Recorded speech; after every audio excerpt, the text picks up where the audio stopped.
Tawag dito yun, ah. Kilala ang Cavite sa mga lugar at pangyayari na makasaysayan. Pero hindi ibig sabihin noon ay hindi na sila nagtatayo ng mga makabagong klase ng atraksyon dito. This is the Fishers Eco Farm Resort. A 3.5-hectare recreational resort para sa gustong mag-swimming, fishing, horseback riding. So the next time you come here to Cavite, bakit hindi subukan ang mag-relax dito? Nakita mo ba yan? Ano nasulat? Pandayan. Tama yan. Alam mo dito sa Cavite, bukod sa historical places na pwedeng bisitahin ng mga turista. Marami yan eh. Dito, marami rin gumagawa ng itak. Ginagawa yan dito sa Panday. Ito, kesa to, kasi meron pa silang replica nung ginamit na itak ni Emily Ordinary.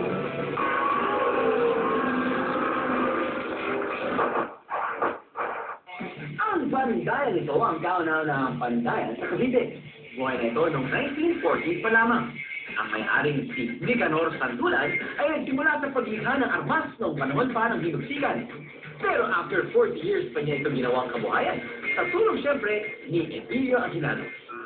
Alam ko, inuumpisahan na nila yung paggawa dyan, umaga pa lang ho, nag-uumpisa na sila. Nanay, tanong ko lang bakit ho tinawag na panday? Unang salita na dyan, pandayan, panday. Pinapanday nila yung mga itak.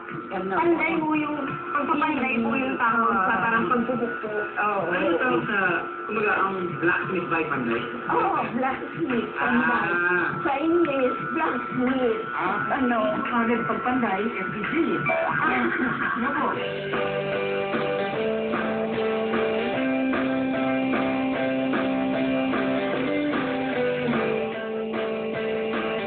Ayan na. Ito, ay ginagamit sa mga... Alam ko na, sa barbero, yung pang-shape. Hindi naman malaki yan. Saan po ginagamit ito? Manakahoy, pansibak ng kahoy. Itong patulis. Mahaba. Ay, yan ginagamit din sa mga pandepensa ng mga... Sa mga magnanakaw, no? Pwede, no?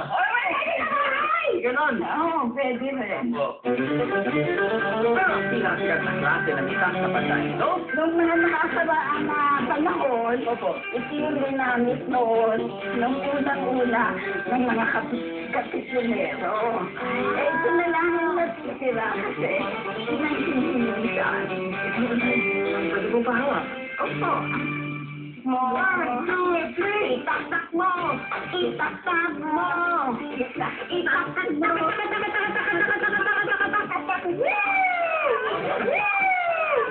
Time for our facts.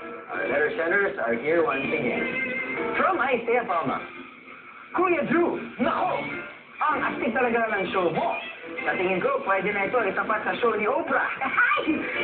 Wow! That's the biggest compliment ever. Hindi ko dahil initim na ako kasi itim mo si Oprah. No. Salamat sa show mo, Kuya Drew, dahil nakikita ko ang kagandahan ng ating bansa. Parati kong sinistres to eh. Nung sinimulan ko itong balikbayan na to, syempre, alam mo yung pag-summer vacation, no? Before starting the show, parang hey, I wanna go to Hong Kong, or I wanna go to Europe, I wanna go to the States, ganyan. Pero yung simulan ko itong show na to, ang dami mong pwedeng puntahan. Di ba? Ang daming pwedeng probinsyang puntahan na na-realize ko, ano kung mas maganda pa ito kaysa sa ibang bansa? At di hamak na mas mura. From Noel Delfin. Finally, a local travel show I can watch. But hindi ka ba nag-enjoy sa mga ibang travel shows? Hey, other funny too. I mean, no, I just alone, others, they have a lot. Okay. Alright. Drew has got to do crazy stuff. Because I get paid more, that's why. Ayos. Nakakasawa kasi mga... Ano? Nakakasawa kasi mga pakyut eh.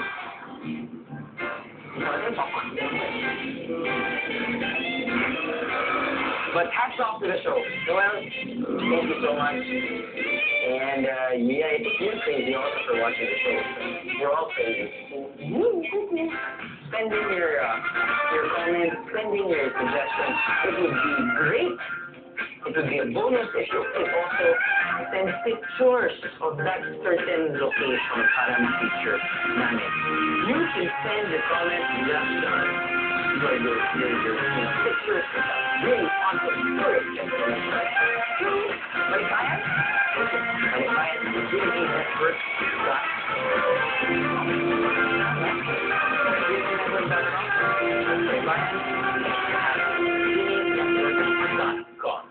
Till the next Friday, see you. Have a good Friday night yun. Give it tayo. Ngayong gabi, Ay, napasok.